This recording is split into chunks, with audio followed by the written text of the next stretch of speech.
ధనానికి మనిషి యొక్క మనసుకి ఒక సంబంధం ఉంది. అలాంటి సంబంధమే అవకాశానికి, ప్రయత్నానికి కూడా ఉంది. మనిషి అనుకుంటాడు, నాకు కొంచెం ధనం లభిస్తే నేను ఏదో ఒకటి చేయొచ్చని.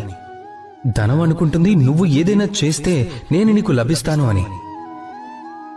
మనిషి అనుకుంటాడు, నాకొక అవకాశం వస్తే నేను తప్పక ప్రయత్నిస్తాను అని. అవకాశం అనుకుంటుంది, నువ్వు ప్రయత్నం చేస్తేనే కదా నేను లభించేది అని. జీవితంలో మీరు ఎప్పుడూ ఇలా అనుకోకండి, మీకు బయట వారి వల్ల కానీ లేదా లోకం నుండి గాని, అదృష్టం వల్ల గాని ఏదైనా లభిస్తుందని. మీ దృష్టిని కేంద్రీకరించాల్సింది తమరి కర్మలపై. దృష్టిని కేంద్రీకరించాల్సింది మీ చేతుల్లో ఉన్న దానిపై. నిరంతరంగా ప్రయత్నించండి. ఎలాంటి కోరిక లేకుండా, దేనిని ఆశించకుండా శ్రమించండి. అప్పుడు మీరు మీ జీవితాన్ని చూడండి.